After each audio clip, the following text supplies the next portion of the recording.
Saudara-saudari terkasih, selamat berjumpa kembali dalam edisi renungan hari ini, Kamis 14 Oktober 2021, Pekan Biasa ke-28.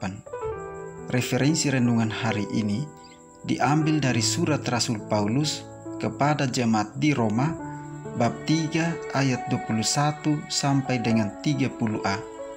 Dan bacaan Injil diambil dari Injil Lukas bab 11 ayat 47 sampai dengan 54. Saudara-saudari terkasih, Injil hari ini merupakan kelanjutan dari Injil kemarin yang mengisahkan tentang teguran keras Yesus kepada orang-orang Farisi. Yesus menegur mereka karena kepalsuan mereka dalam kehidupan yang bertentangan antara perbuatan lahiriah dan rohaniah mereka.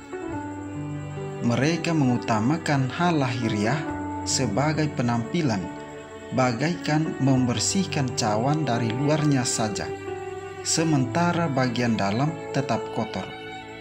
Berbeda dari orang Farisi, Yesus mengutamakan apa yang ada di dalam hati.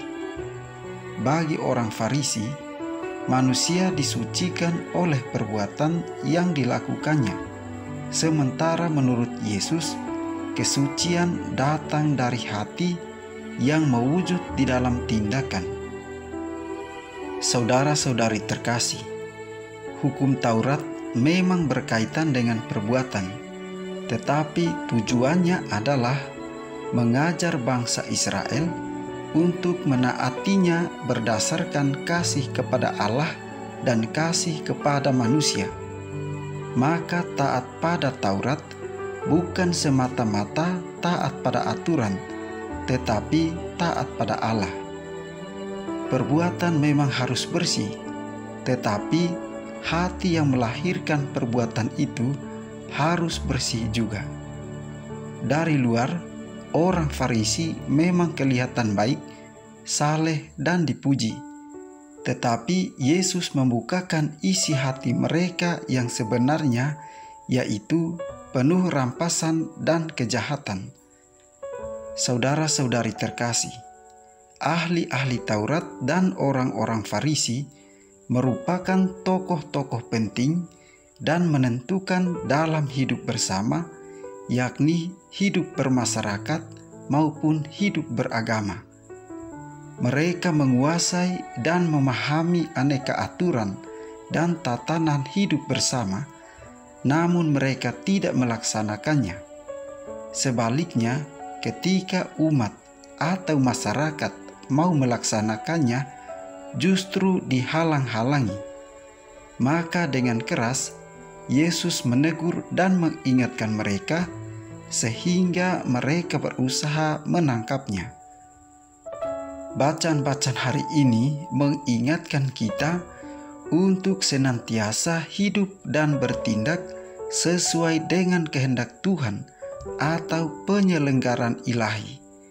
Dan dalam usaha untuk melaksanakannya, kita akan menghadapi aneka tantangan dan hambatan. Saudara-saudari terkasih, kecaman Yesus itu rasanya juga masih sangat faktual bagi kehidupan kita sekarang ini.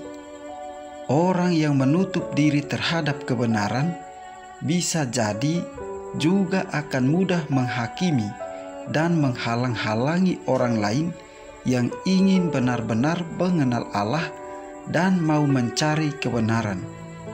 Bagi Yesus, bila hati kita bersih, maka motivasi dan sikap kita pun akan bersih dan tulus. Tindakan dan perbuatan yang lahir pun bersih.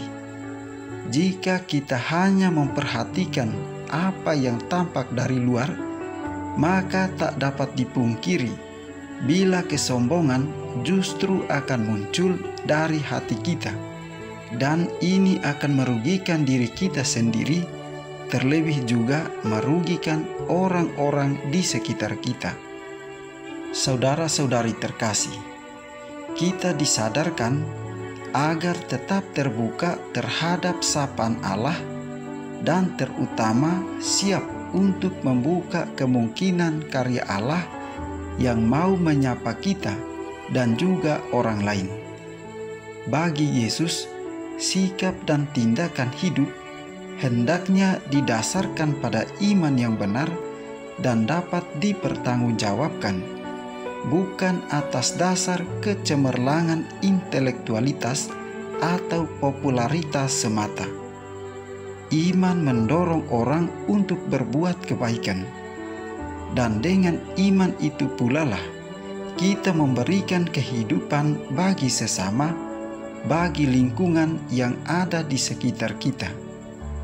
Yesus mengajak siapapun kita yang mau hidup berlandaskan iman untuk bercermin dalam setiap hikmah kehidupan.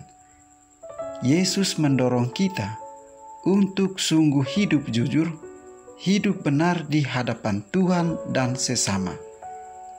Tuhan memberkati niat-niat baik kita. Marilah kita mohon berkat dari Tuhan Yang Maha Kuasa, kiranya Ia senantiasa memberkati kita di dalam seluruh tugas dan karya kita.